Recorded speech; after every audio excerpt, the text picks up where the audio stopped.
अस्सलाम वालेकुम जी। आज की वीडियो का टॉपिक जो है वो जर्मन शेफर्ड डॉग से रिलेटेड है। शुरू में मैंने आपको कुछ स्पेसिमेंस दिखाए। आज हमारी सोसाइटी में जर्मन शेफर्ड का शो था तो मैं वहाँ जा रहा था तो सोचा मैं इस ब्रीड के हवाले से आपको इन्फॉर्मेशन देता हूँ, एक डिटेल्ड इन्फॉर्मेशन, और साथ साथ शो एंजॉय करते हैं साथ। तो जर्मन शेफर्ड्स को डॉग्स वर्ल्ड में एक रॉयल ब्रीड कंसिडर किया जाता है।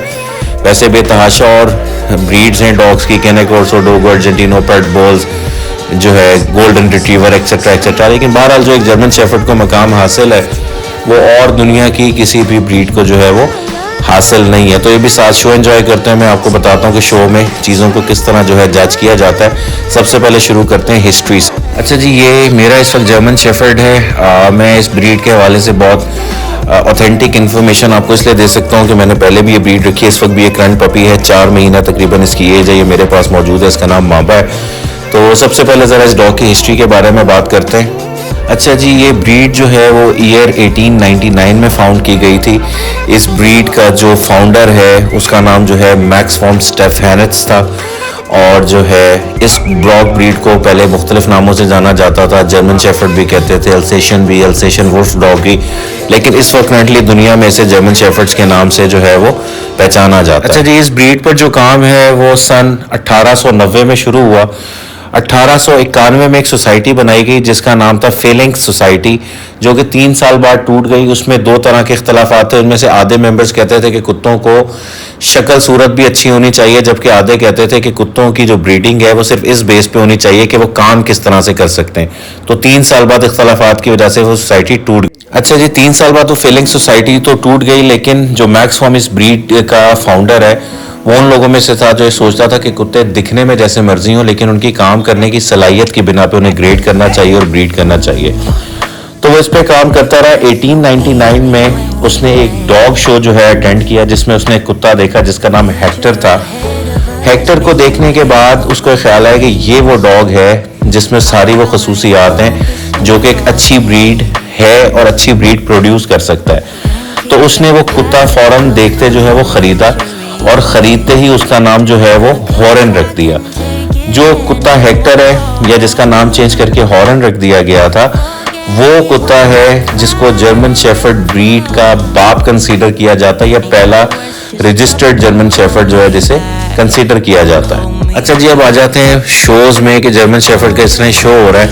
इसमें जानवरों को किन चीज़ों पे जज किया जाता है। नंबर 1, डॉग का बोन स्ट्रक्चर सही होना चाहिए, जो है उसके टीथ पूरे होने चाहिए, उसका कलर कैसा है, उसकी मालिक से अटैचमेंट कैसी है, उसकी वॉक कैसी है, उसका कद पूरा होना चाहिए ब्रीड स्टैंडर्ड्स के हवाले से। तो ये वो कुछ बेसिक पॉइंट्स हैं जिनकी बेसिस पे पाकिस्तान में जो है वो डॉग को शोज़ में जज किया जाता है। बाहर के रूल्स थोड़े स्ट्रिक्ट हैं, थोड़े और मुख्तलिफ हैं, लेकिन पाकिस्तान में जो डॉग्स को जज किया जाता है वो इन्हीं पॉइंट्स पे किया जाता है। जब ये अगर आप देख लें कि जज किस तरह सामने खड़े होकर डॉग्स के पॉइंट देख के जजमेंट देखता है, उसके बाद जो है फर्दर बात करते हैं।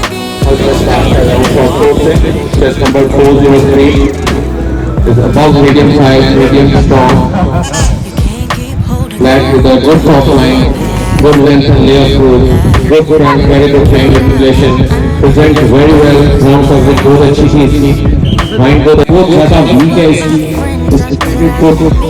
Thank you.